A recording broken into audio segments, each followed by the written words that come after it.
Bonsoir à tous, bienvenue à l'atelier d'histoire critique. Nous recevons ce soir Nicolas da Silva, qui va nous parler de l'ouvrage qu'il a publié fin 2022, je crois, intitulé « La bataille de la Sécu, une histoire du système de santé », publié à la Fabrique, avec une préface de Bernard Friot. Voilà, donc pour ceux qui ne connaissent pas l'atelier d'histoire critique, mais j'en doute, c'est la dernière session ce soir.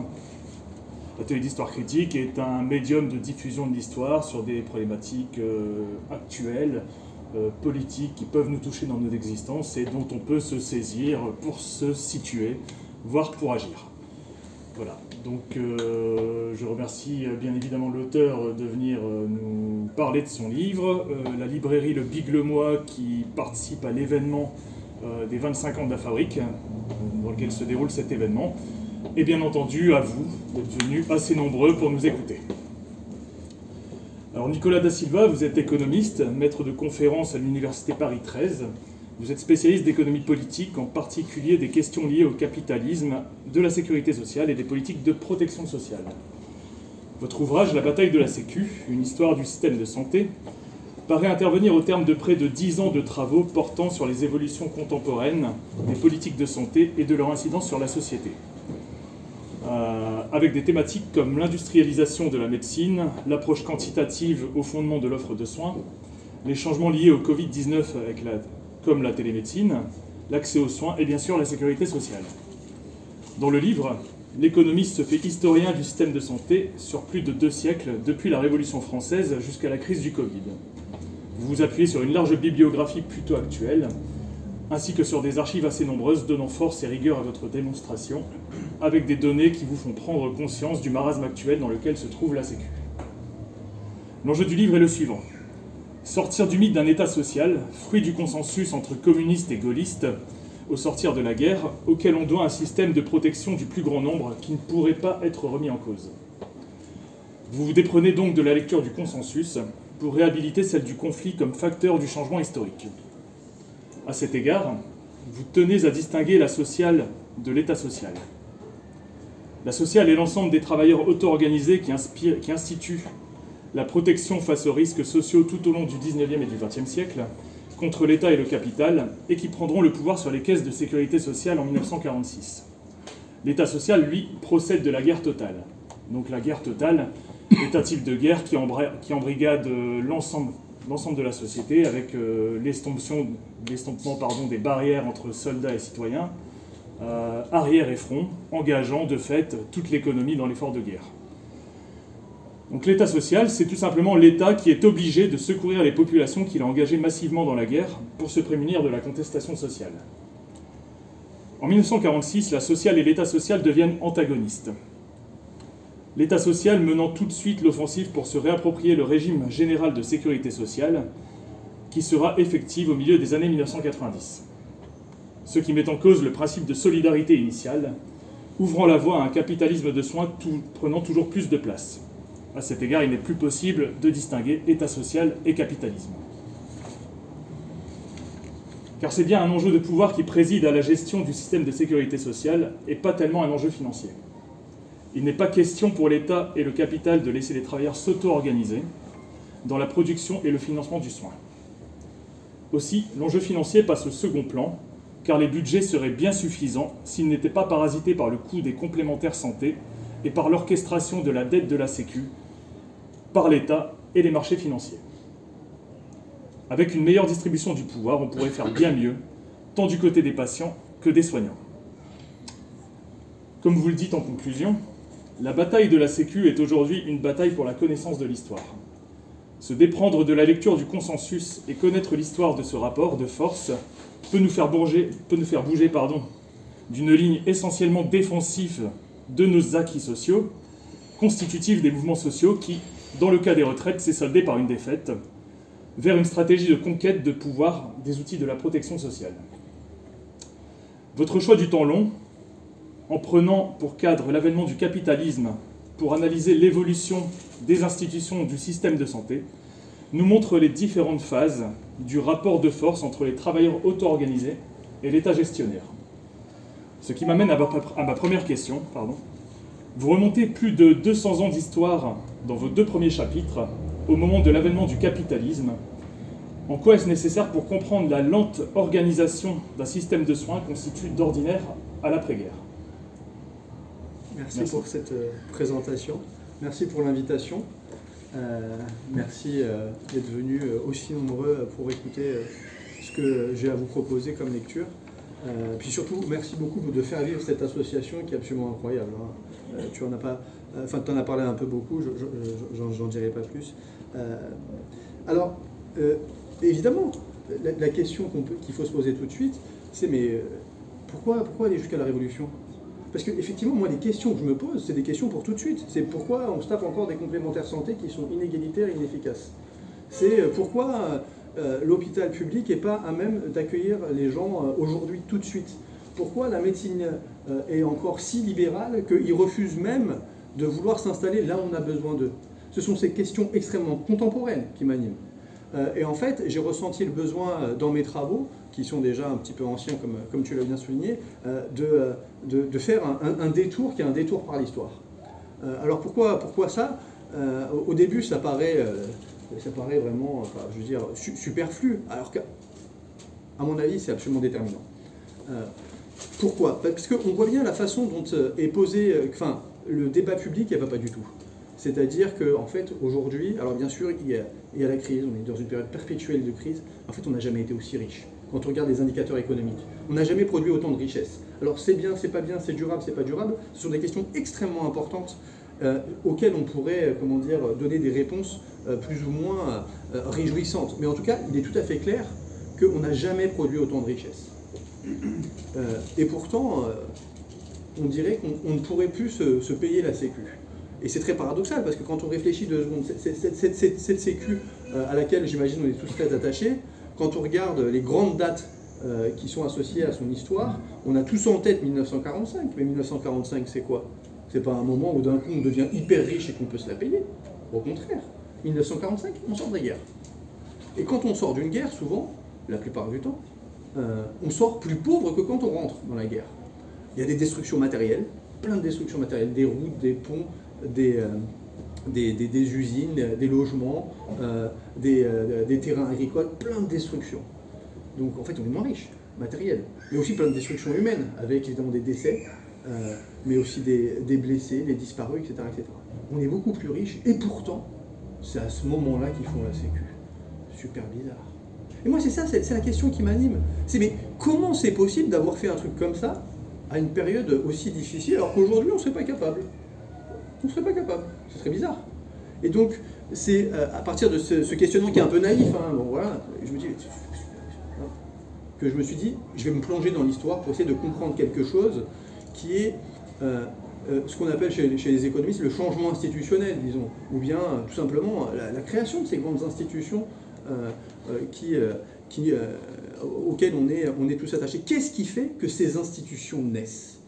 Les hypothèses traditionnelles, la façon de poser traditionnellement ce problème, c'est de dire, voilà, la sécurité sociale, ça naît parce que, voilà, il y a un grand compromis en 1945, et donc on se met tous d'accord pour faire ce truc-là. Ou bien, donc il y a beaucoup d'insistance sur la dimension du débat, du compromis. Il y a aussi des versions qui sont des versions un petit peu plus, disons, naturalisante avec l'évolution du capitalisme, on a tendanciellement plus en plus de salariat, et donc forcément pour que tout ça fonctionne bien, il faut une sécu, et c'est pour ça qu'elle arrive un peu comme ça, de façon relativement spontanée, parce qu'elle est liée de façon organique au développement du capitalisme et du salariat. Donc finalement, bon voilà, c'est un mouvement progressif. C'est aussi le mouvement progressif d'un État qui va devenir progressivement un État social, parce qu'il se rend bien compte qu'il y a de la misère partout. Donc ce sont les hypothèses, alors évidemment, je vais vite, hein, ce sont les hypothèses traditionnelles. Moi évidemment, face à ces hypothèses traditionnelles, je pose d'autres hypothèses, et j'avance 2 variables explicatives très différentes. D'abord, dire que la naissance de ces institutions, elle ne se fait pas par le débat, par le compromis, mais elle se fait avant tout par le conflit. En fait, les institutions de la protection sociale en France, de la sécurité sociale en particulier, c'est des institutions qui naissent du conflit. Pas du tout d'un bon débat à l'Assemblée nationale, d'un rapport d'économistes qui disent « Ah oui, ça vaut le coup, ce serait bien de faire la Sécu ». où ça serait bien de faire telle ou telle politique particulière. Ça vient essentiellement du conflit, et ça vient de deux types de conflits, que sont les conflits militaires, dont tu as parlé un petit peu, qui sont les conflits militaires de type guerre totale, tu en as parlé un petit peu, j'y reviendrai après, mais aussi les conflits de type de conflits sociaux, des révoltes, des révolutions. Et donc c'est à ces moments-là qu'on voit naître les grandes lois de la protection sociale dont je vais parler progressivement. Et du coup, la question était, pourquoi revenir à la Révolution? Parce que la Révolution, c'est le moment où se pose la question qui nous intéresse aujourd'hui encore, de façon complètement moderne. Et donc, la forme du débat ne va pas forcément beaucoup changer après la Révolution. Ah, bien sûr, il y aura des changements. La forme du débat va beaucoup changer. Ce qui va changer, c'est l'intensité des conflits et les résultats que vont produire ces conflits. Et alors, l'autre intérêt de la Révolution, donc c'est pour ça que et donc l'enjeu, c'est quand même de dire que on nous dit tout le temps que dans le débat public, il y aurait des choses neuves, par exemple la concurrence internationale, la mondialisation, les abus des assurés. Bon, la Sécu c'était bien avant, mais maintenant les assurés abusent. Donc on ne peut plus se la payer, on ne peut pas se permettre ça. Donc, en fait, tout ça, ce sont des arguments qui sont extrêmement vieux. Et on peut le repérer en suivant les débats et le mouvement des idées. Donc en fait, ce qui change, c'est pas vraiment le débat, c'est le niveau de conflictualité. Et pourquoi la Révolution? Parce que c'est à ce moment-là que, dans le monde matériel, va se poser une nouvelle question qui est, mais finalement, qui va prendre en charge la protection sociale? Alors pourquoi la Révolution, très concrètement? En fait, la Révolution, c'est pas le moment où arrive le capitalisme, avant c'était autre chose. La Révolution, c'est un moment symbolique pour les économistes qui est une étape très importante du passage d'un mode de production, comme on dit chez les économistes, un mode de production féodal à un mode de production capitaliste. Ce que ça veut dire, c'est que l'organisation de la société pour produire des choses matérielles, mais aussi d'un point de vue idéologique, d'un point de vue social, d'un point de vue politique, elle est fondée dans un monde féodal sur la société d'ordre et dans la société capitaliste sur une société plutôt de classe. D'un côté, dans la société d'ordre, on va avoir, comme vous le savez probablement, une distinction entre trois grands ordres, donc le clergé, la noblesse et le tiers-état. La noblesse, c'est les gendarmes. Le clergé, c'est ceux qui dirigent spirituellement la société, mais qui font aussi tout un tas d'actes administratifs dont beaucoup ne se doutent pas aujourd'hui qu'ils les faisaient. Et après, le tiers-état, ce sont ceux qui sont chargés de la production matérielle et qui payent les impôts et qui entretiennent tout le reste de la société. Alors, pourquoi je parle de ça? Mon sujet, c'est la Sécu. Eh bien, en fait, parce que au moment de la Révolution, on arrive à un moment d'aboutissement d'un processus qui est l'effondrement de la société féodale. Parce qu'arrive une société qui est une société capitaliste qui est fondée sur des rapports sociaux différents, sur le propriétaire des moyens de production, le capitaliste, et celui qui n'a que ses bras pour survivre, le travailleur. Et alors, en quoi c'est intéressant pour moi? C'est intéressant parce que dans ce chamboulement, il va y avoir des effets très importants sur la protection sociale. Dans la société féodale, ceux qui sont chargés, les institutions qui sont chargées de la protection de ceux qu'on appelle alors les misérables, mais qui peuvent être des malades, qui peuvent être ceux qu'on appelle des aliénés, ça peut être aussi des veuves, des orphelins, des mutilés. En fait, c'est le clergé. Et comment il fait ça? Il fait ça notamment en développement sur tout le territoire, de façon assez hétérogène, mais un système hospitalier.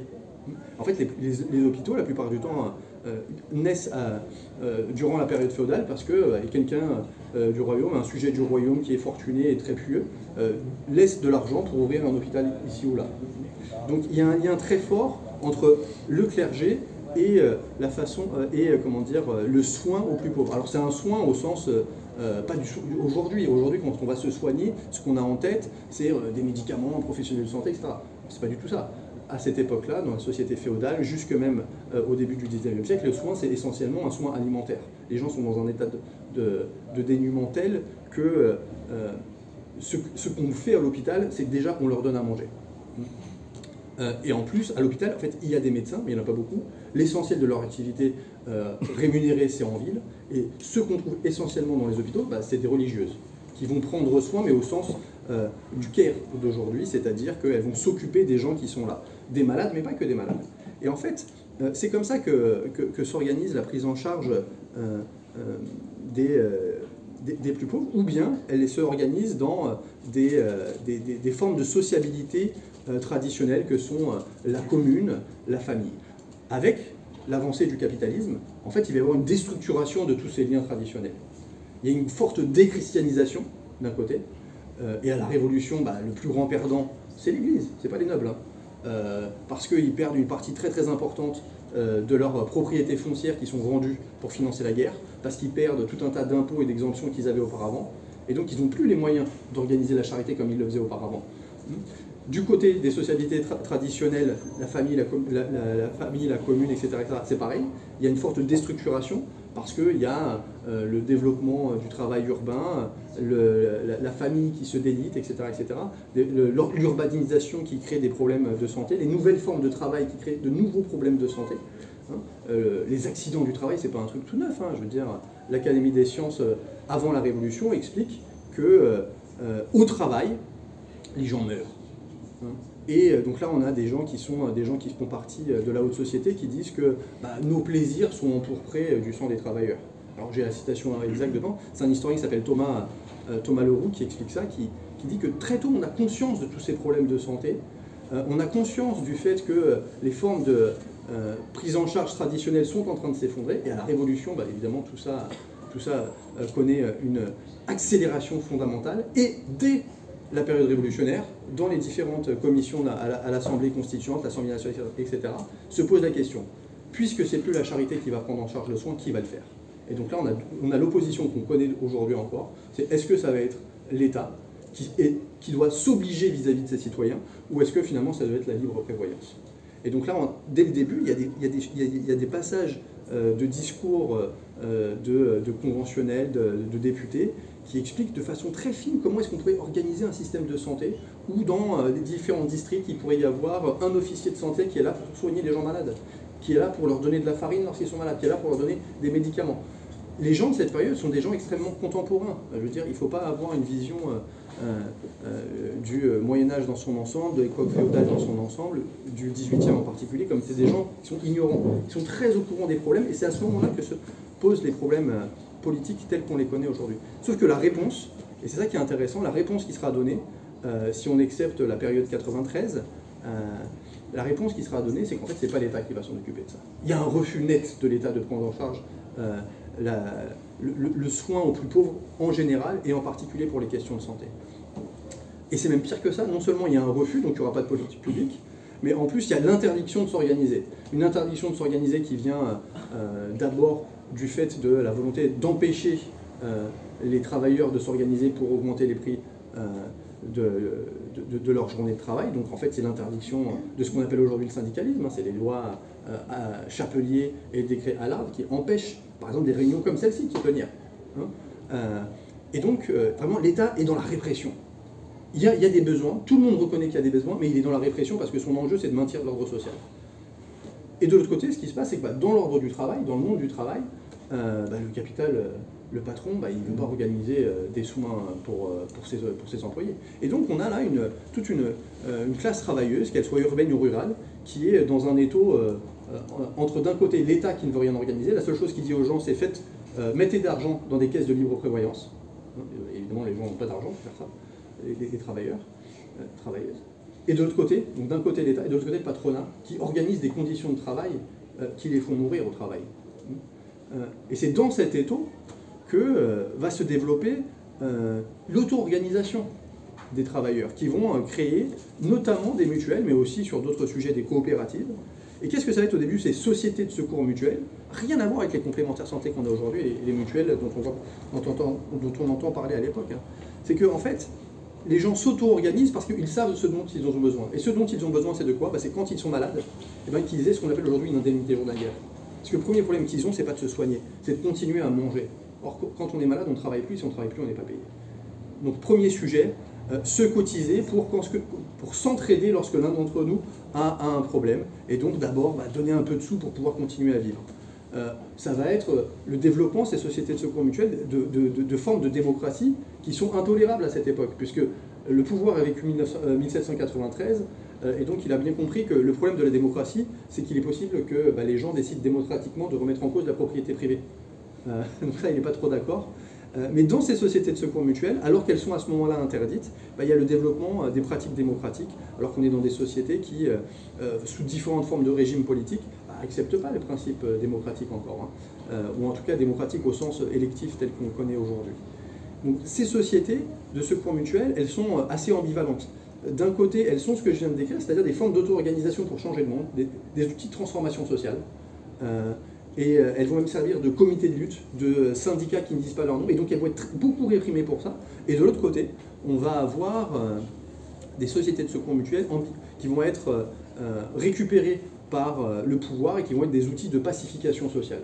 Par exemple, parfois, ça va être le préfet qui va être à l'initiative d'une création de société de secours mutuel, parce qu'il sait que à tel endroit, il y a des métiers qui sont dangereux, qui peuvent créer de nombreux mutilés, des décès, et donc ça crée de l'agitation, de la contestation sociale, alors que s'il y a une mutuelle, il est tout à fait possible de réussir à limiter la contestation sociale, et donc limiter les ambitions de transformation de la société. Et donc, on a, au sortir de la Révolution, déjà cette proposition d'auto-organisation pour changer la vie. Et de l'autre côté, un État, un pouvoir, des notables qui cherchent à prendre le contrôle sur ces formes-là pour changer le moins possible l'ordre des choses. Et donc là, on est, disons, à la fin de la Révolution dans cet entre-deux-là, et tout au long du XIXe siècle, l'État va refuser de mettre en place des politiques sociales ambitieuses. Et donc les gens vont devoir s'auto-organiser. Donc dire que c'est par la prise de conscience de la misère qu'il y a dehors que les dirigeants politiques décident de mettre en place des lois sociales ambitieuses, c'est pas du tout comme ça que ça se passe en fait, historiquement. Ça va arriver beaucoup plus tard. Et donc c'est pour ça qu'il y a beaucoup de formes d'auto-organisation. J'ai dit les mutuelles, les coopératives, mais je vois que je suis bavard, du coup faut pas dire... Un petit il peu, faut m'arrêter. Mais du coup, justement, j'allais te demander d'embrayer sur la configuration que ça prend au XIXe siècle, entre l'auto-organisation des travailleurs et l'État, cette histoire de mutuelle. Voilà, donc justement, cette idée c'est qu'au XIXe siècle, il n'y a pas d'État social. L'État, la seule chose qu'il fait, c'est que soit il l'interdit, soit il l'autorise. Dans la première partie du XIXe siècle, il va interdire ces organisations. Et donc jusqu'à la Révolution de 48, encore une révolution comme par hasard, jusqu'à la Révolution de 48, il va chercher à interdire et à contenir les sociétés de secours mutuels. Sauf qu'en fait, il n'y arrive pas. Et notamment, l'une des manifestations du fait qu'il n'y arrive pas, c'est qu'il y a cette fameuse révolution de 1848. Et là, à partir de ce moment-là, il va y avoir un changement dans la stratégie. Il ne va pas y avoir un État social, au sens de politique publique prise en charge par l'État. Il va y avoir une politique de réappropriation des mutuelles. C'est-à-dire qu'on va sortir de la simple,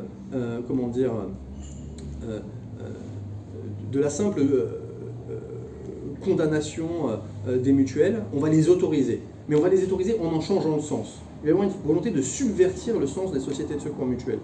On dit souvent que le capitalisme récupère la critique pour l'endosser. L'État, il fait pareil. Et alors, au début, toute la première partie du XIXe siècle, il est dans la répression des mutualistes. À partir de la deuxième moitié, notamment à partir d'un décret de 1852, il va légaliser les mutuelles. Mais il va les légaliser en créant un système d'incitation pour pouvoir prendre le contrôle sur elles. Comment il fait ça? Il va créer, alors ça c'est un décret napoléonien qui est pris avec l'aval de l'Église. Donc, moi je parle beaucoup de l'État, mais il n'y a pas que l'État, il y a aussi l'Église qui est encore très présente malgré ce que j'ai dit tout à l'heure.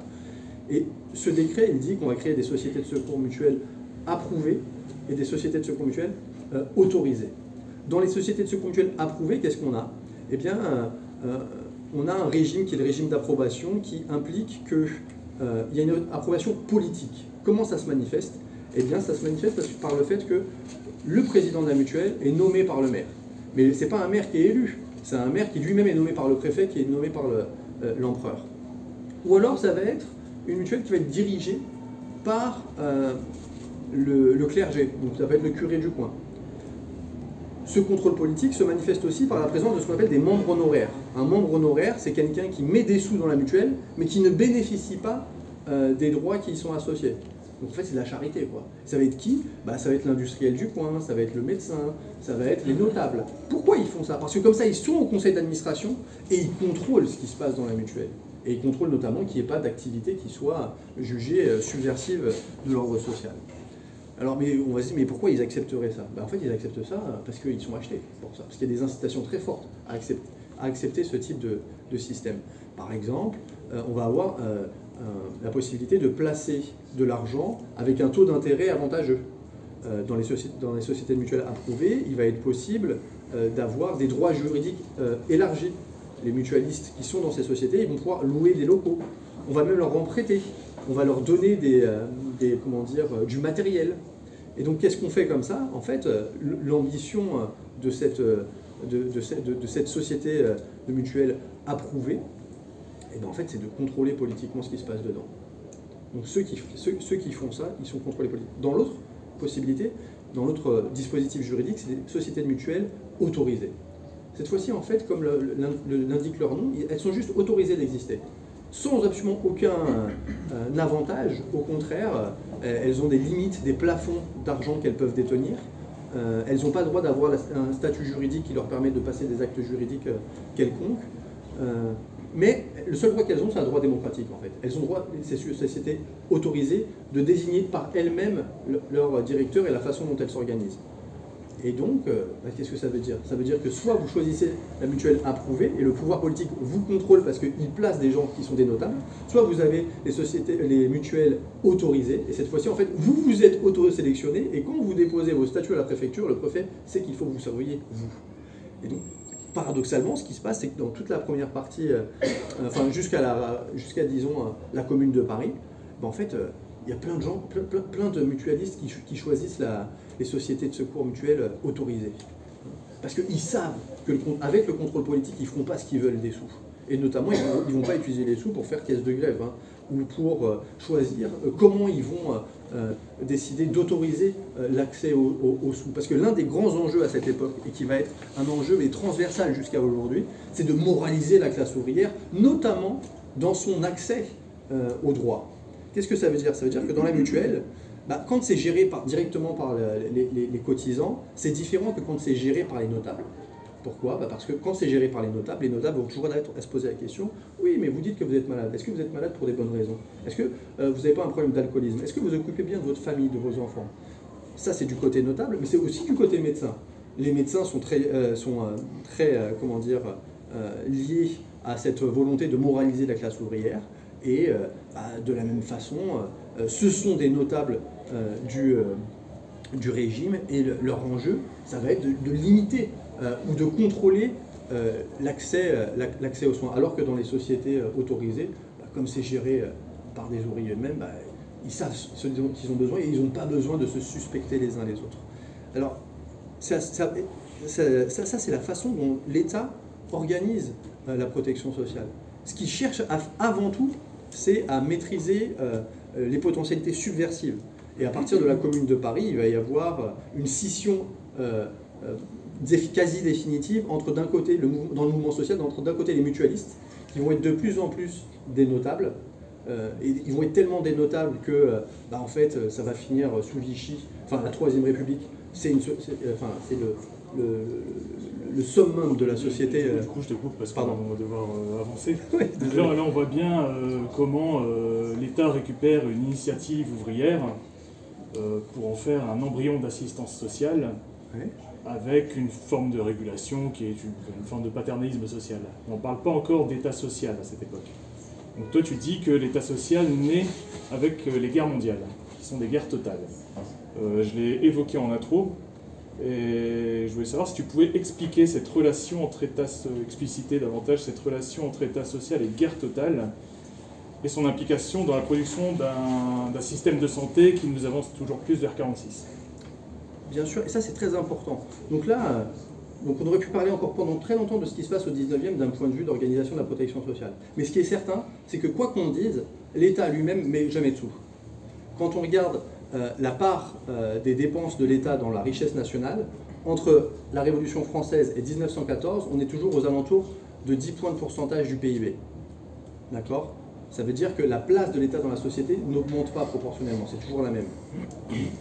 C'est pas qu'il n'y a pas de besoin, hein. Le 19e c'est le siècle des misérables, il y a plein de besoins qui s'expriment, mais l'État refuse. C'est ce qu'un sociologue qui s'appelle Henri Asfeld, appelait l'objection libérale. Hein. L'État accepte complètement cette objection qui est celle du camp des libéraux, qui dit que finalement, comment dirais-je, créer un droit sur l'État, c'est inciter à la paresse. C'est faire croire que les gens peuvent accéder à ce qu'ils veulent quand ils veulent, et donc créer des abus de toutes sortes. Et donc cette objection libérale, elle dit l'État doit intervenir en rien. Alors évidemment, l'État intervient sur plein d'aspects de la vie, hein. Comme on l'a vu, il y a plein de répressions, d'organisations qui cherchent à contrôler la vie des gens, mais d'un point de vue économique, il ne se passe rien. Quand on regarde dans les statistiques publiques, l'explosion des dépenses publiques dans la richesse nationale, c'est la Première Guerre mondiale. Et donc c'est à ce moment-là que naît l'État social. Alors comment on explique ça? Les chercheurs en sciences politiques et en histoire qui s'intéressent à cette question, ils expliquent qu'il y a un lien très important entre la guerre et la naissance des États, mais aussi entre la guerre totale et la naissance de l'État social. Alors le lien entre la guerre et la naissance des États, c'est assez simple, c'est qu'en fait en Europe, et c'est notamment un gars qui s'appelle Charles Tilly, il dit que la naissance des États, elle vient par la guerre. Parce que les seigneurs veulent monter des armées. Pour monter des armées, pour se battre les uns les autres, il faut lever l'impôt. Pour lever l'impôt, il faut une administration. Et c'est comme ça que naissent les États. Ils naissent pas du tout parce qu'on va se dire un jour, ah bah tiens, et si on faisait la France? Ça ne marche pas comme ça. Pareil pour l'État social. Pour d'autres raisons. L'État social est lié à un certain type de guerre. Les guerres qui sont les guerres d'ancien régime, disons, ce sont des guerres très localisées, dans certains endroits. Ça impacte un peu tout le territoire, ça impacte les finances, mais elles sont localisées. Il y a des champs de bataille, et on ne va pas très au-delà du champ de bataille. Si on a malheur de vivre sur le champ de bataille, c'est la catastrophe, hein. Mais pour tout le reste du territoire, ça va. Dans les guerres totales, toute la société est engagée. Et c'est pour ça que tu disais tout à l'heure, effectivement, qu'il y a la suppression de la barrière entre le citoyen et le soldat. Tout le monde est à la guerre, à l'arrière et à l'avant. Et en fait, ça va créer de nouveaux droits et de nouvelles obligations entre l'État et ses citoyens. Pour une raison très simple, c'est que, en fait, quand on mène la guerre, c'est le chaos sur le champ de bataille. C'est vraiment un chaos, on imagine un champ de bataille, c'est le chaos, mais pour organiser ce chaos sur le champ de bataille, il faut un niveau de coordination à l'arrière qui est très important. Et ça, c'est possible que par la centralisation, que par la planification, tout ce que le marché est incapable de faire. Et donc pendant les périodes de guerre, il y a un renforcement du pouvoir de l'État systématiquement. Et ça donne plein d'effets, et en ce qui concerne la protection sociale, ça va donner pour effet les premières politiques sociales portées par l'État. Les chercheurs qui s'occupent de ces questions-là, ils distinguent 3 niveaux dans le lien entre État social et guerre totale. La préparation à la guerre, la conduite de la guerre et les conséquences de la guerre. Dans la préparation à la guerre, on observe par exemple en France que les premières politiques familiales un tout petit peu ambitieuses, elles proviennent d'une peur des élites et des classes dirigeantes, qui est celle de la dépopulation. On se rend compte après la Commune de Paris et la défaite face à la Prusse, on se rend compte que finalement, en France, on fait moins d'enfants par femme qu'en Allemagne. Les élites sont terrifiées par ça et disent mais c'est un problème parce que déjà qu'on a perdu la première fois, comment on va faire la prochaine fois si les Allemands sont plus nombreux? Et donc il y a plein de créations d'associations, de dispositifs publics. On en parle à l'Assemblée nationale, les ministres en parlent et disent il y a plein de choses qui sont créées à ce moment-là pour dire oui, il faut qu'il y ait plus d'enfants par femme. Et donc on va commencer à voir se développer une politique familiale qui n'a rien du tout qui ne vient pas du tout d'une bienveillance vis-à-vis des familles nombreuses, mais qui vient du fait que le ventre de la mère, c'est de là où vient le futur soldat. Et donc si évidemment il y a des liens avec des discours qu'on a pu entendre il n'y a pas très longtemps par l'extrême droite, c'est exactement, je veux dire, c'est un trait commun, hein, cette idée que l'enfant c'est le futur soldat. Et donc se développent donc des facilités pour les familles nombreuses qui ne sont pas à cette époque-là de 3 enfants mais plutôt 4 ou 5, des bons de transport, des bons d'alimentation.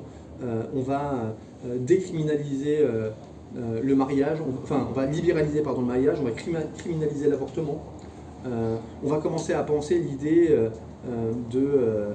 d'avantages financiers par éventuellement des sursalaires. On ne le fait pas tout à fait maintenant, mais on commence à y réfléchir très fortement. Donc ça, c'est la préparation. Il y a plein d'autres choses, c'est un exemple. Pendant la conduite de la guerre, comme je vous dis, la conduite de la guerre, c'est chaos sur le champ de bataille, mais beaucoup d'organisations à l'arrière. En fait, il va y avoir plein de réalisations qui vont être faites du fait de la guerre. Un truc évident, c'est l'impôt sur le revenu. L'impôt sur le revenu, c'est comme la protection sociale. On en parle tout au long du 19e. Alors l'impôt sur le revenu en particulier, on en parle depuis le début de la Troisième République. On dit qu'il faut réformer l'impôt, et on en parle. Et en fait, ça n'arrive jamais. À quel moment ça arrive? À l'été 14. Comment ce vœu de l'État de centraliser pendant la guerre s'exprime dans l'entre-deux-guerres en reprenant le système des mutuelles, justement, de centralisant plus, et donc ça, plus solidaire entre les caisses. Alors, ça c'est sur les conséquences. Donc oui, donc on avance un peu. Les conséquences, enfin je veux dire, juste un mot pour dire à quel point c'est évident. En fait, ce qui se passe, c'est que il y a des destructions matérielles monstrueuses, mais aussi des destructions humaines. On crée des veuves, des orphelins, des mutilés de guerre, des décès, évidemment. Et donc en fait, ça crée une ébullition sociale. Pour contenir cette ébullition, il faut plein de lois sociales. En fait, c'est ce que les historiens appellent la contrepartie de l'impôt du sang. On a envoyé les gens à la guerre, et donc pour pas qu'il se passe ce qui se passe en 17 en Russie, ou bien dans une partie de l'Allemagne, c'est-à-dire des événements qui peuvent être révolutionnaires, et ben, il faut quand même contrôler tout ça. Et c'est comme ça que vont naître en 1828-1930 les lois de protection sociale, qui sont les premières lois où, pour le coup, là, cette fois-ci, il y a une obligation de cotisation qui est, et un système qui va générer l'ancêtre de la sécurité sociale.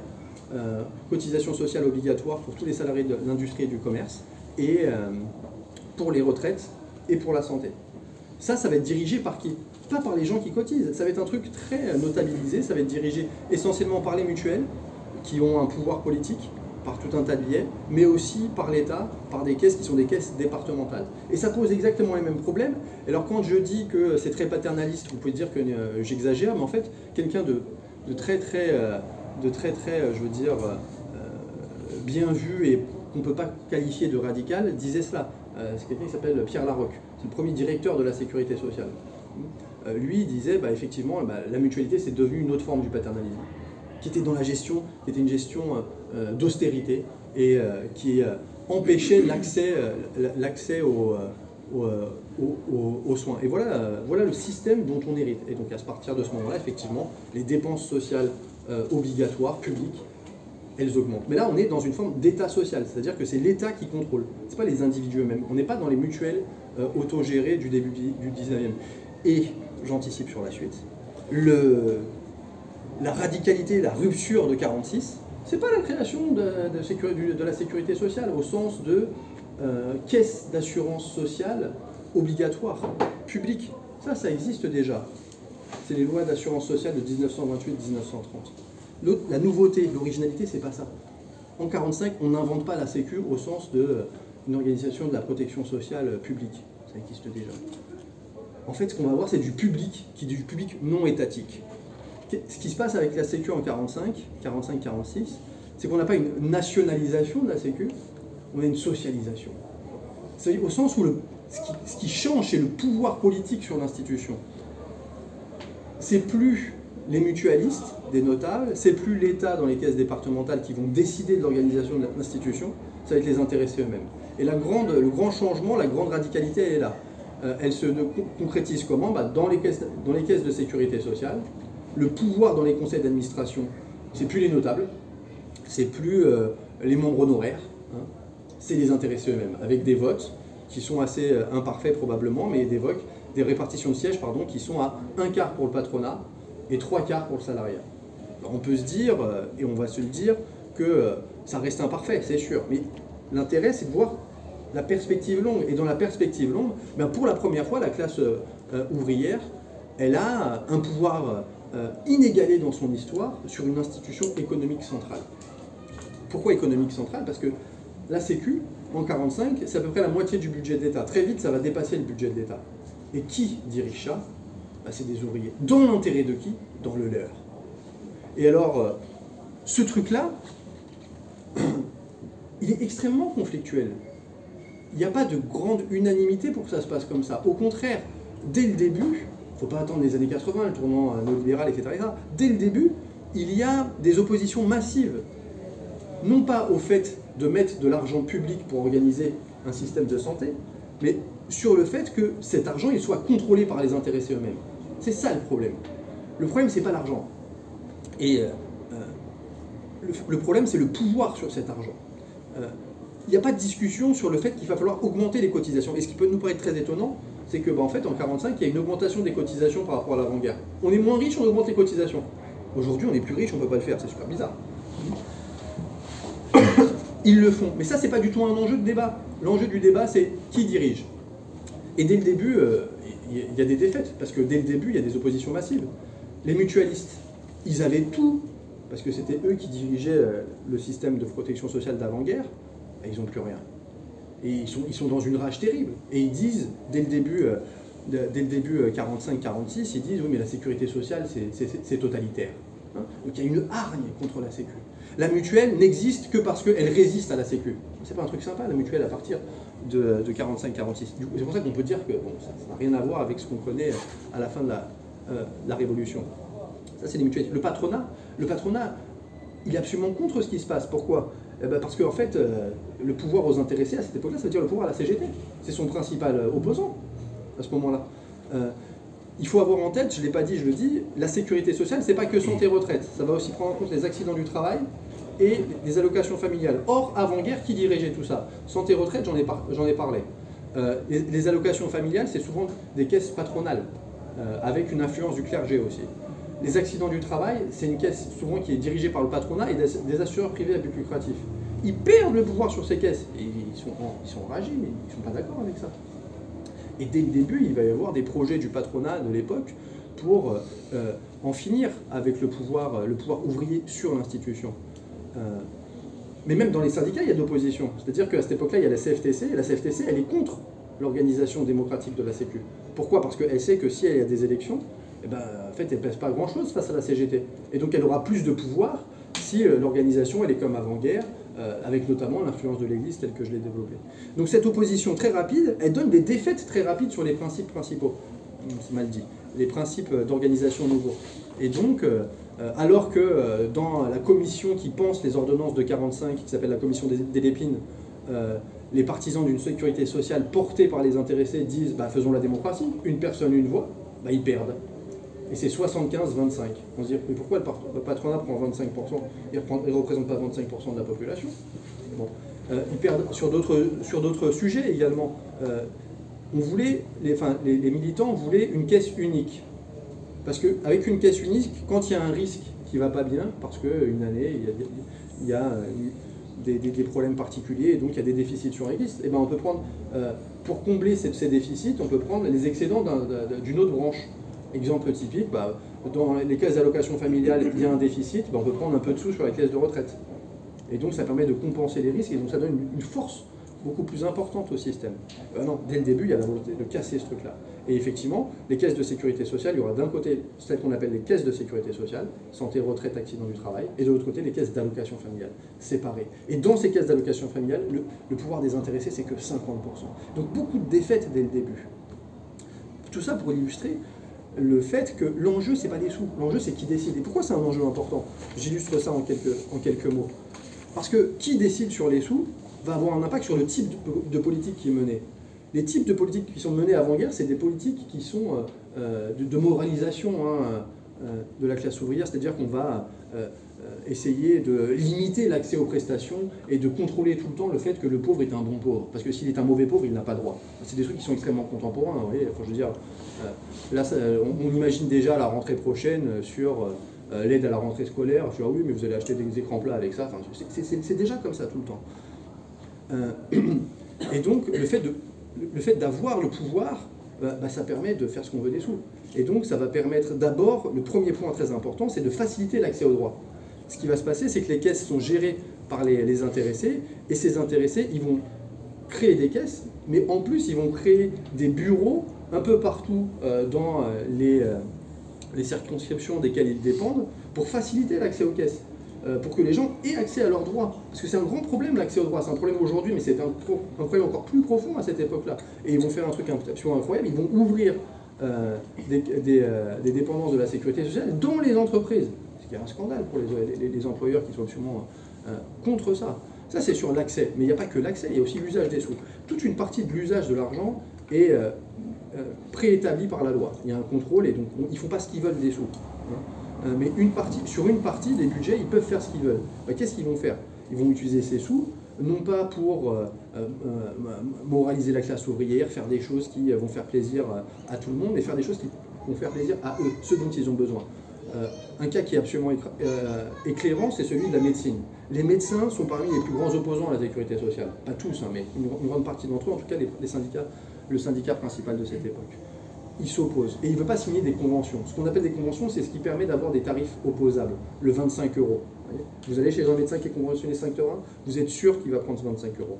Enfin, bon. Mais ça, c'est très important, parce qu'à cette époque-là, il n'y a pas de convention. Dans plein de départements, les médecins refusent de signer des conventions, et donc les gens, ils ne peuvent pas aller chez le médecin parce qu'ils ne savent pas s'ils vont être remboursés.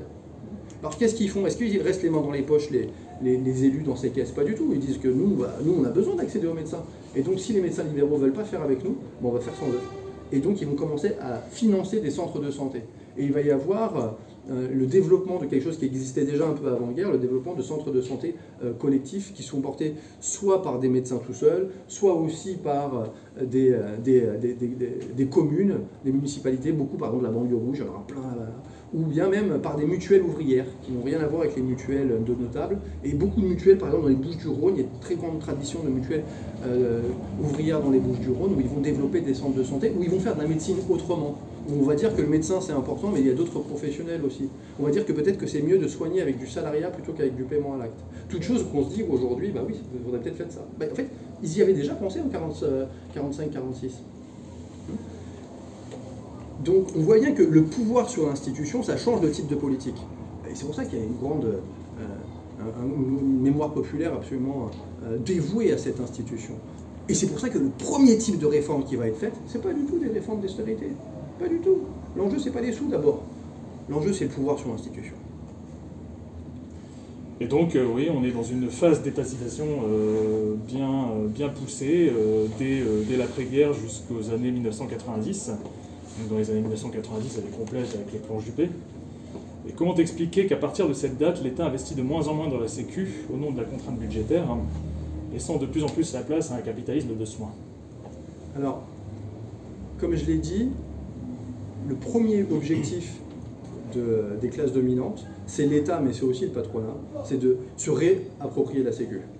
Ce truc-là, que j'appelle dans le bouquin la sociale, parce que c'est auto-organisé, pour l'opposer à l'État social, bah, ils vont chercher à se le réapproprier par différentes mesures. Tu as parlé du plan Juppé. Un peu avant, il y a les réformes Jeannet de Gaulle. Ils vont essayer de remettre la main dessus. Et quand ils remettent la main dessus, donc je passe les détails, qu'est-ce qu'ils font? Bah, le pouvoir sur l'institution va permettre encore une fois de changer le type de politique. L'ambition de la sécurité sociale de 1946, c'est chacun cotise selon ses moyens et reçoit selon ses besoins. Et qu'à partir des fonds qui sont obtenus, on essaye de défendre et de favoriser certaines formes de production des soins plutôt que d'autres. Bah, quand on peut, on favorise les centres de santé plutôt que la médecine libérale. Quand on peut, on favorise l'hôpital public plutôt que les cliniques. Comme on est maître des sous, bah, on peut essayer de le faire. C'est difficile parce que c'est jamais une bataille gagnée, c'est toujours très conflictuel la Sécu. Donc il y a beaucoup d'opposition et ils n'arrivent pas toujours à faire ce qu'ils veulent, les gens qui sont dans ces caisses. Mais ils peuvent donner cette coloration à la politique publique. À partir du moment où l'État se réapproprie la sécurité sociale, il va en changer le sens. Ça va plus être chacun cotise selon ses moyens et reçoit ses besoins, ça va être chacun cotise selon ses moyens et ses capacités à détourner la cotisation et l'impôt, et reçoit selon son niveau de risque. Qu'est-ce que ça veut dire? Ça veut dire que désormais, l'État, quand il récupère la sécurité sociale, ce qu'il va dire, il va dire des choses qu'il avait déjà dites avant-guerre. Il va dire que finalement la sécurité sociale c'est une très bonne idée, il ne faut pas la liquider. Ils ne sont jamais pour la liquidation de la sécurité sociale. Et donc ils disent jamais on va réformer la sécurité sociale pour s'en passer. Il faut la réformer pour la sauver. Et la réformer pour la sauver, ça veut dire quoi? Ça veut dire qu'on ne peut plus payer pour tout le monde, donc on va payer pour ceux qui en ont le plus besoin. Ça s'appelle la politique de ciblage. Et on va dire qu'on va bien financer les plus malades. Donc on va créer un dispositif qu'on appelle le dispositif ALD, affection longue durée. Donc ce sont des gens qui ont des maladies graves, qui coûtent extrêmement cher, qui sont très difficiles à assurer par le privé, et qui sont remboursés à 100% par la Sécu. On va financer les plus pauvres, parce que les plus pauvres, ils ne peuvent pas passer par le marché, parce que ça coûte cher une complémentaire. Donc on va créer le dispositif qui s'appelait avant CMU. Couverture maladie universelle. Aujourd'hui, ça s'appelle couverture santé solidaire. On va dire, effectivement, ils ne peuvent pas se le payer, donc pour rendre tout ça soutenable, il faut bien créer ce type de dispositif. Et pour certains soins qui sont extrêmement coûteux et difficilement assurables par le privé, on va très bien financer. C'est le cas par exemple de l'hôpital. L'hôpital est financé à plus de 90%, contrairement par exemple aux soins de ville, qui sont plutôt financés par la Sécu aux alentours de 60%. Donc c'est ça, c'est la politique de ciblage. Cette politique de ciblage, la façon dont elle est défendue, c'est ce que je viens de dire. On va aller vers ceux qui en ont le plus besoin. Ça ne veut pas dire que ça marche. Au contraire, ça ne marche pas du tout. Parce que les ALD, ce sont ceux qui ont le plus gros reste à charge. Parce que quand vous êtes en ALD, vous êtes remboursé à 100% sur la maladie pour laquelle vous êtes en ALD, mais pas tout. Vous avez un système de double ordonnance. Or, les gens qui sont ALD sont plus souvent malades que les autres, donc ils vont plus souvent chez le médecin sur ALD, mais aussi sur non-ALD, et donc c'est eux qui ont les plus gros restes à charge. Sur les dispositifs de CMU ou couverture santé solidaire, le grand problème, c'est le non-recours. Et en fait, contrairement à ce qu'on peut entendre à la télé, le grand problème, c'est pas l'abus des assurés, c'est le fait qu'en fait, ils ne recourent pas, et c'est des millions de personnes qui ne recourent pas à leurs droits. Donc c'est des dispositifs filets de sécurité, mais c'est des filets troués. Et évidemment, sur l'hôpital, on est remboursé à 90% en moyenne à l'hôpital, sauf que 10% de quelque chose qui est très très cher, c'est vite quelque chose qui peut assommer les finances de quelqu'un, et si vous n'avez pas de complémentaire, c'est vite tragique. Donc ces dispositifs filets de sécurité, ils permettent de justifier le désengagement progressif sur certains soins, mais l'État social, il reste très présent, il continue à financer, mais ce qu'il fait parallèlement, c'est qu'il construit le marché. Quand on regarde dans les statistiques publiques, la part des dépenses de l'État, elle a diminué légèrement, mais elle est très présente. Ce qui se passe beaucoup, par contre, c'est la construction de différents marchés. Et non pas contre l'État, mais avec l'appui et la bienveillance de l'État. Qui a construit et offert le marché aux complémentaires, le marché de l'assurance aux complémentaires? C'est l'État. Dans les années 80, alors évidemment avec ce que j'ai raconté sur la Sécu, où finalement ils vont laisser ce qu'on appelle le ticket modérateur, on va dire on ne va pas tout rembourser, on va laisser 20% par la Sécu. Je ne sais pas s'il y a des fonctionnaires ici, mais par exemple des fonctionnaires notamment de l'éducation nationale, il y a l'AMGN. L'AMGN, c'est pas la Sécu, c'est des mutualistes. Et donc c'est une conquête contre la Sécu qui date de 45-46. Les mutualistes sont scandalisés de tout perdre et ils réussissent à conquérir la gestion de la sécurité sociale des fonctionnaires. Tout ça, c'est fait par des décisions politiques pour sauver la mutualité. Aujourd'hui, et depuis les années 80, il y a la volonté d'aller plus loin. C'est pas que la mutualité qu'on sauve, c'est qu'on construit le marché des complémentaires. Par tout un tas de législations qui font que désormais c'est un marché en concurrence avec des acteurs qui peuvent venir de tous les pays, avec des produits homogènes, etc. etc. Donc c'est une volonté publique. Et là vous avez vu, récemment ils ont dit que le remboursement des soins dentaires allait baisser de 10% la part de la sécurité sociale. On ne va pas moins rembourser, mais c'est juste que ce que faisait autrefois la sécurité sociale sera fait par les complémentaires. Donc c'est l'État qui construit ce marché, et il le construit de façon d'autant plus scandaleuse que on sait que les complémentaires, en général, sont plus chers et plus inégalitaires que la sécurité sociale. Donc c'est bien un choix politique, pas du tout économique. C'est-à-dire que toutes les études qui existent montrent que les frais de gestion des complémentaires sont beaucoup plus élevés que ceux de la Sécu. Toutes les études qui existent montrent que l'existence de complémentaires santé pose des inégalités très importantes, parce que tout le monde n'a pas une complémentaire. Et quand on a une complémentaire, on n'a pas tous la même. Il y en a qui sont plus couvantes que d'autres. Et paradoxalement ou pas, les plus malades, ce sont ceux qui sont les plus pauvres et qui ne peuvent pas s'acheter de bonnes complémentaires. Alors que les plus riches peuvent avoir des bonnes complémentaires, mais comme ils ne sont pas trop malades, ils ne les utilisent pas. Donc c'est complètement inefficace. Et pourtant ça perdure. Pourquoi? Parce qu'il y a cette volonté de construire des marchés, et souvent des marchés pour des alliés politiques.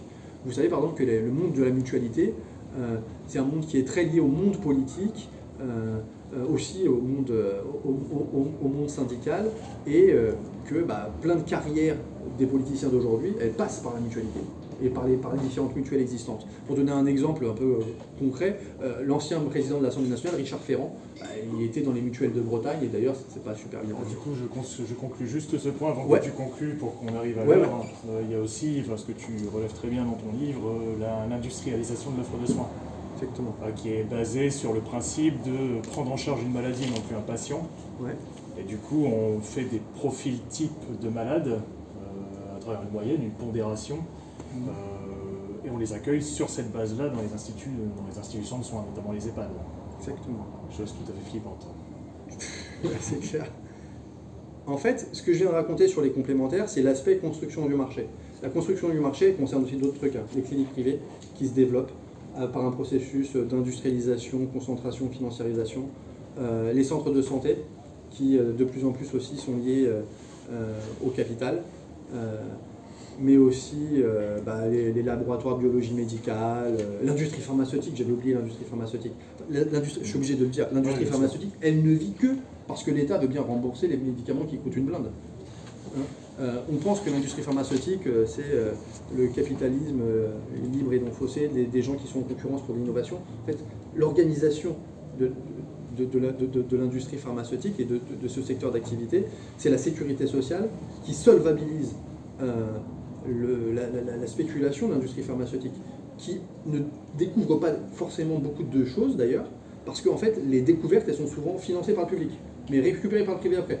Donc, c'est un monde qui est un monde de rente en réalité, si on veut qualifier ça d'un point de vue économique. Et donc ça, c'est ce qui se passe sur le versant privé. Donc la reprise en main politique par l'État permet de créer tout un tas de marchés qui profitent à certains acteurs, donc le capital pour aller vite.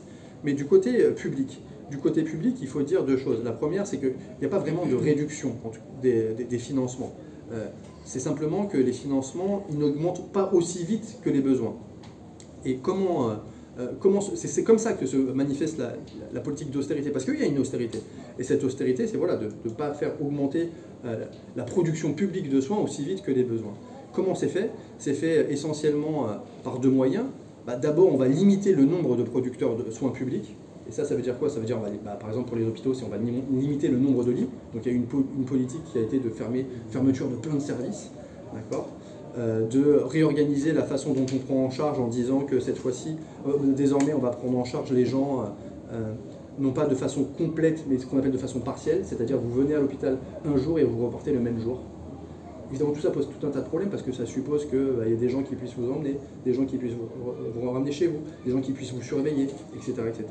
Donc ça pose plein de problèmes d'inégalité, plein de problèmes qu'on voit quand on voit ce qui se passe aux urgences, par exemple. Donc ça, c'est du côté des hôpitaux, mais ça va être aussi le numerus clausus du côté des médecins. Le numerus clausus, c'est aussi faire des économies. Parce que s'il y a moins de médecins qui sont conventionnés, ça veut dire qu'il y a moins de dépenses de santé. Donc c'est quand même un jeu de dupes entre les médecins et l'État. Et l'autre, donc ça c'est en termes de quantité d'unités de production, si on veut parler comme un économiste. Mais après, il y a aussi comment on les gère. Et ça, c'est ce que tu as raconté. C'est-à-dire que on ne va pas se contenter simplement de réduire le nombre d'hôpitaux, de réduire le nombre de médecins. Ce qu'on va faire aussi, c'est que l'État va devenir employeur. Du coup, moi j'ai juste évoqué ce truc pour qu'on passe à la suite. Désolé. Pas pour, je suis désolé. Hein. Mais non, c'est parce qu'il est temps de conclure et du coup, je te demanderai de conclure sur l'état actuel de la sécurité sociale, dans quel état se retrouve avec du fait qu'on a poussé cette logique capitaliste de soins à son paroxysme. Alors paradoxalement, d'un point de vue purement financier, la Sécu elle va bien en fait. Je veux dire, il y a une dramatisation des comptes de la protection sociale tout le temps, de la Sécu en particulier. Mais vous voyez bien, vous voyez bien qu'en 2018, Emmanuel Macron il est dans un hôpital à Caen et dit il n'y a pas d'argent magique. En 2019, les soignants disent on n'en peut plus, faites quelque chose pour l'hôpital. Il dit non, il n'y a pas d'argent magique. En 2020, il y a un confinement, il a sorti de l'argent hyper facilement. C'est bizarre, c'est pas bizarre? C'est bizarre quand même. Pourquoi? En fait, pourquoi ça a été possible? Enfin, comment cet argent est sorti? Enfin, comment cette situation s'est développée? En fait, ce qui s'est passé, c'est qu'il y a eu donc les confinements. Les confinements, c'est l'arrêt de l'économie, donc moins de cotisations, moins d'impôts. Mais en plus, comme cette fois-ci c'était une crise sanitaire, c'est beaucoup plus de dépenses pour tout un tas de raisons. Et pourtant, il n'y a pas eu de faillite de la Sécu. Il n'y a pas de faillite. Pourquoi il n'y a pas de faillite? Parce que la sécurité sociale, c'est une institution dans une excellente santé financière. C'est-à-dire qu'aujourd'hui, on fait le choix de l'austérité. Mais quand la sécurité sociale et les institutions qui dépendent d'elle cherchent à que ce soit emprunté de l'argent sur les marchés financiers ou d'autres dispositifs, en fait, elle y arrive facilement parce que c'est quelque chose qui est très solide. La sécurité sociale, elle est assise sur les salaires et sur l'impôt. C'est comme l'État. Le jour où l'État fait faillite ou la sécurité sociale fait faillite, c'est qu'il y aura eu beaucoup d'autres problèmes auparavant. Pour le dire vite, ok. Mais même d'un point de vue purement comptable, si vous regardez la loi de financement de la sécurité sociale qui a été votée l'année dernière et modifiée là, en fait, quand vous regardez les comptes de l'ensemble des caisses de protection sociale, elles sont en excédent. Il est fou ce gars, allez voir. En France, la comptabilité publique, il y a trois dimensions. Les administrations publiques centrales, c'est l'État. les administrations publiques locales, c'est la ville, le département, et ce qu'on appelle les ASSO, l'administration de sécurité sociale. Quand on regarde ces comptes-là, d'un point de vue de comptabilité nationale, ces comptes-là sont en excédent cette année. Alors, ils sont en excédent, mais d'où vient le déficit dont on nous parle tout le temps? En fait, le déficit, il vient du fait qu'on parle de certaines caisses plutôt que d'autres. Oui, la caisse qui s'appelle la Caisse nationale d'assurance maladie est en déficit. Mais en fait, il y a d'autres caisses, et notamment une caisse qui s'appelle la CADES, qui est celle qui est l'outil de la financiarisation de la sécurité sociale, qui, elle, fait des excédents très importants, a beaucoup d'argent. Et en fait, d'où viennent les difficultés? C'est qu'en fait, l'État impose à la sécurité, puisqu'il a le pouvoir sur elle, il impose à la sécurité sociale de rembourser sa dette extrêmement rapidement, alors qu'il pourrait décider d'échelonner le remboursement de la dette, par exemple. Et en faisant ça, il crée des déficits artificiellement pour les autres caisses. C'est-à-dire que tous les ans, c'est quelque chose de l'ordre de 20 milliards d'euros qui est accordé au remboursement des intérêts et du capital de la dette de la Sécu. On pourrait décider très facilement de faire ça, de rembourser beaucoup moins rapidement, et il y aurait des excédents tous les ans. Donc il y a un choix politique. Ça vous parle, Michael Zemmour, c'est un économiste qui est devenu une vedette maintenant sur les retraites, et il a montré que, par exemple, la dette Covid, la façon dont elle a été gérée, c'était un choix politique qui a conduit à ce que, finalement, plutôt que de rembourser 1 milliard d'intérêts sur la période sur laquelle elle va être remboursée, le choix politique qui a été fait, ça a été de rembourser la dette de façon à rembourser 10 milliards sur la période. Donc ça veut dire que, techniquement, l'État choisit des méthodes financières qui ont pour effet très concret de gaver les marchés financiers plutôt que de payer des soins de santé. C'est ça que ça veut dire. Et ça, c'est dans les comptes publics. Le problème, c'est que c'est difficile à lire et que c'est pas du tout comme ça comment dire, que sont lus les comptes publics. Mais vraiment, je vous invite, c'est un truc très simple, vous allez voir sur les comptes de la protection sociale, c'est l'INSEE qui dit ça. L'INSEE, c'est pas un gars radical qui publie à la fabrique. L'INSEE, c'est très bien. Allez voir les dernières statistiques de l'INSEE, les comptes des administrations de sécurité sociale sont en excédent. Donc la sécurité sociale est en excellente santé. Notre problème, et c'est ma conclusion, je suis trop bavard, désolé, mais notre problème, qu'est-ce que c'est? C'est notre absence de pouvoir sur la sécurité sociale. C'est pas nous qui décidons. Et comme c'est pas nous qui décidons, ceux qui décident, ils décident de favoriser les complémentaires santé, de favoriser l'industrie pharmaceutique et les brevets, de favoriser les cliniques genre Ramsay et compagnie. Si on décidait de se passer des complémentaires santé, on pourrait faire 5 milliards d'euros d'économies par an. C'est un rapport public qui a dit ça en 2021. En 2021, il y a un rapport public qui dit, commandé par Olivier Véran, c'est pas moi, hein.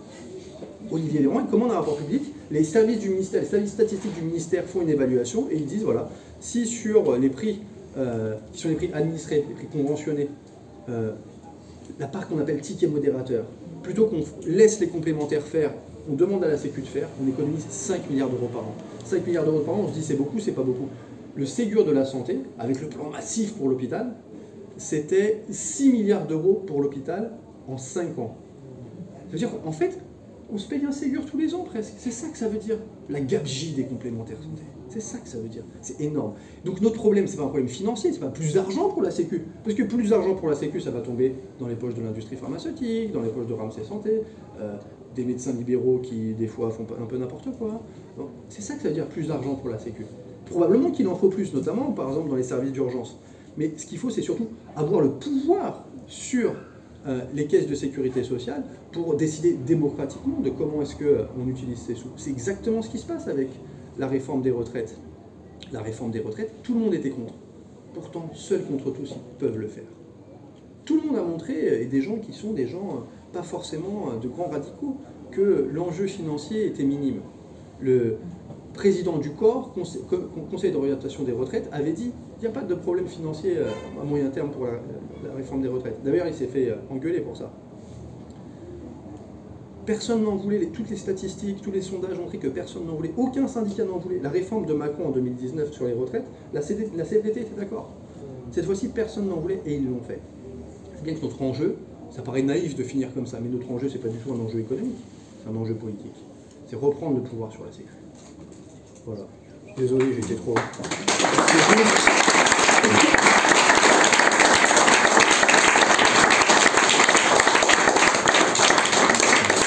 Merci Nicolas pour cette intervention qui balaye 2 siècles d'histoire de la sécurité sociale.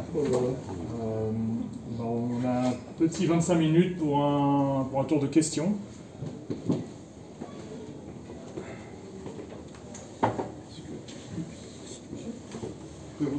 On enregistre pour podcaster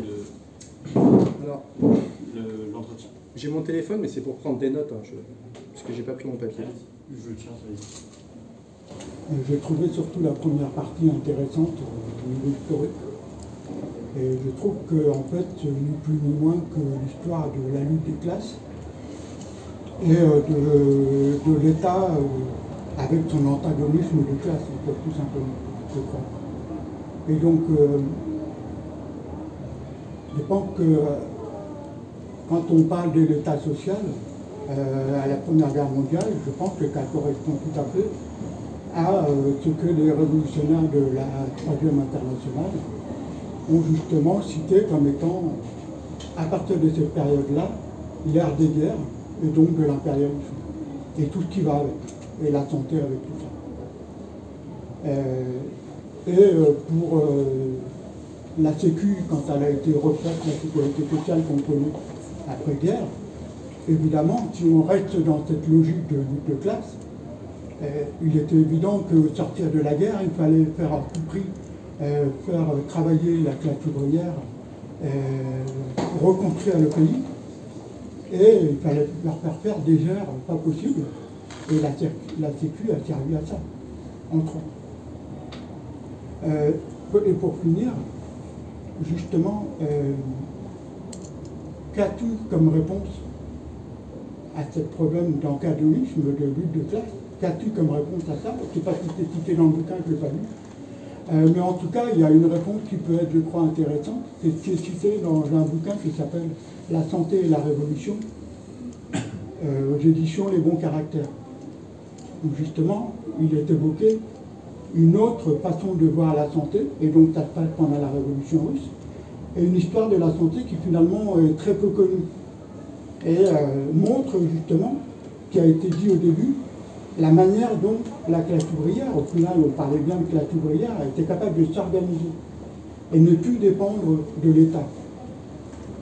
L'État est synonyme de pouvoir de classe.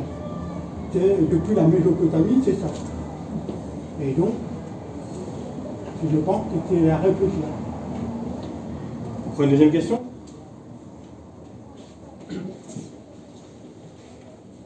Merci pour la présentation. Moi, j'ai une remarque et une question. Déjà, pour avoir lu le livre avant, il y a un moment qui est très surprenant pour moi qui ai lu le balayage historique, c'est le moment du Front populaire. En fait, on aurait pu penser qu'en plus, sous la pression des grèves du printemps 36, qui ont poussé à la radicalisation du programme politique qui finalement était assez tiède en amont, il n'y a aucune avancée sur les questions en fait de prise de pouvoir par la classe des travailleurs sur les assurances sociales qui existent déjà dans les années 30, c'est les lois de 28-30. Donc ça, c'est assez surprenant. Comment est-ce que tu l'expliques? Je me permets de te tutoyer. Et la deuxième remarque, c'est par rapport en fait à la question de la CMU qu'on a évoquée tout à l'heure. Est-ce qu'on n'a pas aussi un problème sur la question là qui est plus de philosophie politique, sur en fait reprendre le pouvoir sur la Sécu, c'est aussi penser l'universalité des droits.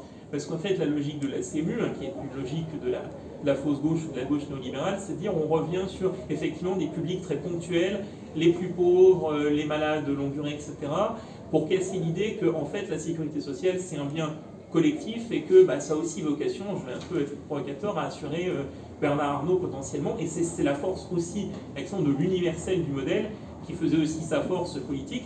Et on a en fait les mêmes débats sur la question des allocations familiales, quand une réponse, disons, faussement de gauche, c'est-à-dire on va les réserver aux plus modestes, et puis bon, sur un certain plafond, il n'y aura plus d'allocations familiales, ça c'était la politique de Hollande. Donc est-ce que c'est pas aussi ça la question de la reprise du pouvoir, c'est de dire, en fait, on pense le droit dans sa dimension universelle, à la fois comme assise de réorganisation totale de la société, pas seulement comme une logique presque de charité pour employer le mot. Est-ce qu'on n'a pas là aussi un travail quasiment de reconscientisation philosophique et politique sur cette question-là, au-delà effectivement d'un aspect de la gestion elle-même, mais remettre en cœur que c'est bien l'idée de droit universel qui s'applique à l'ensemble de la population, comme le projet initial. Merci. Est-ce qu'il y a encore une question? Bonjour, il me semblait que l'Alsace, enfin je ne sais pas exactement quel département, mais l'Est, l'Alsace-Moselle, qui était un moment annexé par l'Allemagne, était du coup à son retour dans le territoire français resté dans un système de sécurité sociale intégrale, donc sans complémentaire santé. Est-ce que c'est toujours le cas? Et est-ce que ce système-là est vu comme un modèle ou est vu comme quelque chose à réformer pour le faire ressembler à ce qu'on a mis en place dans le reste de la France? Alors Nicolas, comme tu as un train, tu as 15 minutes pour répondre. Et donc tu n'auras pas de moment de dédicace, désolé, on va partir comme des voleurs, je préfère prévenir. Je suis vraiment désolé, hein, franchement, il faut que j'emmène les enfants à l'école demain matin. Merci pour vos questions qui sont vraiment extraordinaires, qui soulignent les faiblesses de ma présentation. Je pense que... pourtant j'ai dit plein de trucs, hein, mais c'est vrai que... en tout cas, oui, j'ai des propositions de réponse pour tout. D'abord sur la première question sur l'antagonisme de classe, l'État, mais surtout cette idée que la Sécu, je reformule, tu me dis si j'ai bien compris, mais la Sécu, même en 1945, il y a une dimension où elle reste fonctionnelle du capitalisme. C'est-à-dire que la Sécu, comme ça soigne le malade, ça donne des allocations familiales à l'ouvrier qui va travailler, finalement, ça le rend un peu plus docile et du coup, il va accepter l'exploitation ailleurs. Moi, je suis d'accord avec ça. Je veux dire, je suis d'accord avec le fait qu'il y a ça aussi. Si on dit ça, ça va. Parce que ce n'est pas que ça. C'est ça l'enjeu. Je pense que... Alors, je ne le dis pas comme ça dans le bouquin, parce que je ne voulais pas faire non plus un bouquin où je parlais de toutes les conceptions possibles de la Sécu et d'essayer de... Bon.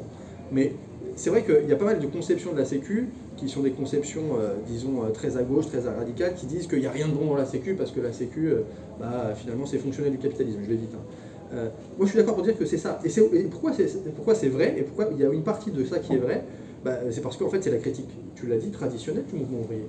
J'ai dit tout à l'heure, et vous allez voir que du coup, finalement, faire l'histoire depuis un peu longtemps, ça peut être utile, que les mutuelles... elles étaient d'abord subversives, puis elles se sont progressivement rentrées dans l'ordre social établi, disons. Et qu'il y a une séparation du mouvement social entre d'un côté les mutualistes, de l'autre côté les syndicalistes, surtout après la Commune. Mais pourquoi? Parce qu'en fait les syndicalistes disent, mais regardez ce que sont devenus les mutuelles. Les mutuelles, c'est devenu un truc pour qu'on se taise. Et donc on ne veut pas de protection sociale. Ce qu'on veut, c'est changer l'ordre. On ne veut pas simplement passer la serpillière sur les dégâts du capitalisme industriel. Et pour changer cet ordre, il faut un autre outil. Cet outil, c'est le syndicalisme. Et cet outil qui est le syndicalisme, il ne veut pas des demi-lois.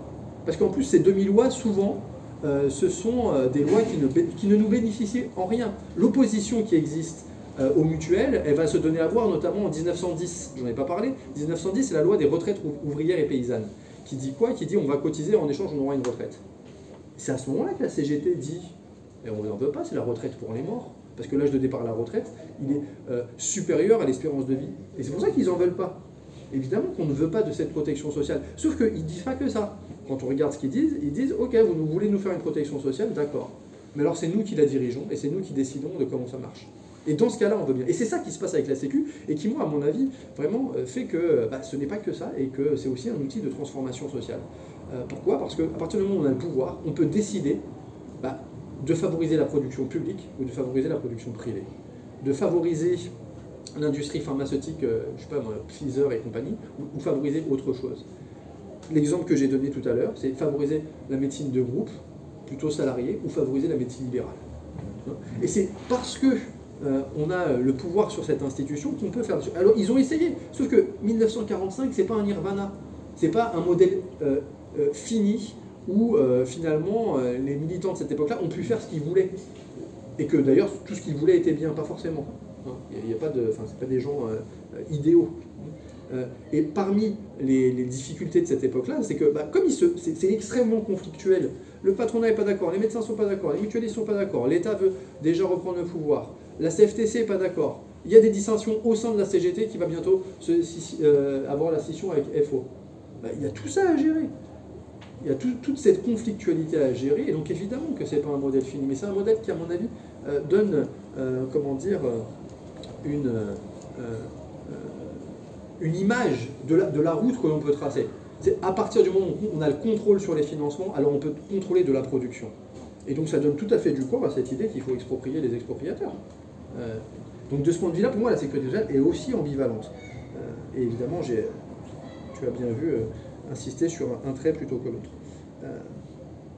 Et d'ailleurs, c'est pour ça qu'aujourd'hui, il est tout à fait possible de faire des politiques type assistance, ce qu'on appelait autrefois des politiques d'assistance, c'est-à-dire qu'on va cibler sur ceux qu'on a le plus besoin. C'est parce que puisqu'on ne contrôle plus, il faut garantir une adhésion politique à ce système. On va cibler vers ceux qu'on a le plus besoin, les autres vont aller chez les complémentaires. On ne dit pas il faut plus de sécu, le pouvoir ne dit jamais ça. Il dit on va cibler vers ceux qu'on a le plus besoin. Alors ça c'est sur la première dimension. Ah oui, sur la santé et l'évolution. Alors le bouquin s'appelle Histoire du système de santé, mais tu as raison de dire que la santé c'est pas que ça. En fait c'est l'histoire du système de soins. La santé, j'en parle aussi un peu dans le bouquin, la santé c'est d'abord les lieux de travail, c'est les lieux de vie. Et pour ça, sachant que ça nécessite de faire des transformations sociales aussi radicales. Quand je disais qu'à l'Académie des sciences, ils savent déjà que les méthodes de travail tuent les gens, eh bien, il y a déjà des gens qui disent qu'il faut se réapproprier les moyens de travail. Sauf qu'évidemment, tout ça, c'est pas du tout à l'ordre du jour. Et donc, il y a une lutte pour ça, les réapproprier les moyens de travail, mais aussi les espaces de vie. L'un des grands enjeux, ça va être la ville qui s'est urbanisée et qui va tuer des tas de gens parce que l'espérance de vie en ville, elle est beaucoup plus faible qu'à la campagne parce qu'il y a plein de formes de pollution, etc. Donc la santé, c'est pas que le système de soins. D'ailleurs, le système de soins, c'est ce qui vient à la fin. Donc c'est évidemment pour la santé, il faut faire autre chose que le seul système de soins. Mais c'est pas l'objet vraiment principal. Sur le Front populaire, en fait, ce qui se passe au Front populaire, c'est qu'effectivement, la question de santé, c'est pas un enjeu. Parce qu'il y a cette hostilité traditionnelle du monde syndical, en particulier de la CGT, mais même des plus radicaux que la CGT, à toute idée de dire qu'on va réguler le capitalisme, comme on dirait aujourd'hui. Ils sont contre ça. Mais ça ne veut pas dire qu'il n'y a rien. En fait, les assurances sociales de 1928-1930, il y a une obligation de cotisation, mais il y a une liberté d'affiliation. C'est-à-dire qu'on peut créer ces caisses. Et il se trouve que la CGT crée quelques caisses. C'est des caisses qu'on appelle, qu'on appelle les caisses le travail, sauf qu'elles représentent très peu, parce que c'est pas du tout dans l'habitude militante. Parce que aussi, il faut se dire que eux, leur enjeu, c'est de mettre à manger dans la gamelle. C'est-à-dire qu'on est quand même à une époque où l'enjeu de la retraite peut paraître important, mais l'enjeu matériel immédiat, c'est se loger et se nourrir. Donc ça explique aussi un petit peu tout ça. Après, donc ça c'était sur... Pourquoi il ne se passe rien? Donc il ne se passe pas rien, donc, bon, mais il se passe très peu évidemment parce qu'il y a une hostilité traditionnelle, parce qu'ils savent qu'ils n'ont pas le pouvoir. Après sur la CMU et le problème d'universalité des droits, il est tout à fait clair que en 45-46, on n'est pas dans un nirvana, je l'ai déjà dit. Et l'un des grands problèmes du modèle de 45-46, c'est ceux qui accèdent à la production de soins, en fait c'est ceux qui ont cotisé. D'accord ? Et évidemment que c'est pas ça qu'il faut défendre aujourd'hui. C'est pas uniquement ceux qui cotisent qui doivent avoir accès. Mais l'accès au système de soins peut très bien être défini autrement que par le fait qu'on cotise. Donc ça, évidemment que... il y a d'autres problèmes. À cette époque-là, l'accès aux droits, c'est un accès qui passe par le travail. Or, c'est une société très inégalitaire, très patriarcale, encore plus que celle qu'on a aujourd'hui, qui en plus ne va pas du tout aujourd'hui, alors vous imaginez il y a 100 ans, où finalement tout se passe par l'accès de l'homme. Et donc ça aussi c'est un problème. Donc, il y a plein de problèmes avec le modèle de 45. C'est pour ça que moi je suis tout à fait d'accord pour dire qu'il y a des choses à penser et que si demain par exemple on refaisait des élections aux caisses de sécurité sociale au niveau local, régional et national, comme ça existait auparavant, il ne faut pas que ce soit que les cotisants qui votent. Pourquoi ce serait que les cotisants? Ça pourrait être tout simplement tous ceux qui vivent sur le territoire. Et reprendre quelque chose qui était quand même une victoire très importante, c'est qu'à l'époque, même quand c'était que des cotisants, c'était les cotisants indépendamment de leur papier. C'est tout le monde votait. Quand on est attaché à l'idée que ce serait bien que les étrangers, quels qu'ils soient, puissent voter, ça existait. Et donc il faut le faire revivre. Et sur cette idée, oui, comment dire que la CMU, ça pose un problème et que c'est une très mauvaise idée. Bien sûr, parce que ça crée du délitement social, parce que ça fait ce qu'on appelle en économie des effets de seuil. tu es en dessous du plafond de ressources, tu as le droit, tu es au-dessus, tu n'as pas le droit. Bah, celui qui est au-dessus n'est pas content, c'est sûr. Alors évidemment, l'argument qui avait été par exemple pour les allocations familiales, Hollande, il avait dit oui, mais c'est pas normal que Bernard Arnault ait le droit. Ah oui, mais c'est comme ça qu'on délite le lien social. Et justement, c'est exactement l'inverse que disait la CGT au moment de la création de la Sécu. La CGT, elle disait non, il ne faut pas de plafond, ni d'affiliation, ni de cotisation à la sécurité sociale. Tout le monde cotise, tout le monde a le droit. Il faut créer du lien social comme ça. Et parce qu'il est très conscient du fait que créer des catégories de personnes, ça crée des catégories d'intérêts. Et ces catégories d'intérêts vont s'opposer les unes aux autres. Et par exemple, ce qu'on appelle à l'époque le plafond de cotisation, c'est de dire qu'au-dessus d'un certain niveau de salaire, on ne cotise pas. Bah, si au-dessus d'un certain niveau de salaire, on ne cotise pas, mais qu'on veut une retraite qui ressemble à la retraite, au salaire qu'on avait quand on travaillait, on est obligé d'acheter quoi? Une complémentaire. Et c'est comme ça que naissent tous ces dispositifs qui sont des dispositifs qui ont pour effet d'amoindrir la sécurité sociale. C'est pour ça qu'effectivement, bah, évidemment, il faut défendre l'universalité. Enfin, je veux dire, mon problème, c'est pas que les enfants de Bernard Arnault aient des allocations familiales. Je veux dire, le problème, c'est juste que ce type a un pouvoir sur la production qui est insensé. C'est ça le problème. C'est-à-dire que ces enfants. 5 minutes. 5 minutes pour le régime local. Et une proposition d'avenir. Oui, le régime local existe encore. Ce régime local, ça marche comment? Ce régime local, c'est l'idée de dire que en Alsace et en Moselle, il y a la Sécu comme partout, le régime général, mais en plus, il y a un régime local. C'est-à-dire qu'il y a une surcotisation dont le taux est décidé par la caisse localement. Donc ça, c'est impressionnant de se dire que à cet endroit-là, c'est les élus qui décident quel est le taux de cotisation. C'est pas, comment il s'appelle, Véran, enfin c'est plus Véran, maintenant c'est Braun. C'est les élus qui sont là-bas. Alors évidemment, c'est pas hyper démocratique, mais ça veut dire qu'on peut décider du taux de cotisation et de le faire varier en fonction du temps et des besoins. Et donc il y a une surcotisation qui permet de rembourser quasiment à 100%, pas exactement 100%, 100% tous les soins. Attention, quand c'est 100%, c'est 100% du prix administré. C'est-à-dire que la consultation du secteur 1, c'est 25 €. 100% de 25 €. Si vous avez dépassement d'honoraires, rien n'est remboursé. Et ça, c'est extraordinaire. Parce que ça permet, quand on va parler aux gens, on dit comment ça, 100% sécu, c'est pas possible. Ça existe déjà. Et ça existe déjà aujourd'hui, ça marche très bien. Et d'ailleurs, ça commence à être miné aussi, parce que le 100% a tendance à être réduit. Et donc ça laisse de la place pour les complémentaires, qui vont... parce que c'est pas 100% du tarif administré, ça dépend des soins. Donc, c'est possible, on n'a qu'à le faire. Sauf que pour le faire, l'enjeu, c'est de se réapproprier le pouvoir politique, pas de démontrer que ça marche. Franchement, on sait que ça marche. Il faut récupérer le pouvoir pour décider par nous-mêmes, pas attendre la bienveillance de nos élites politiques. Bravo. Simplement.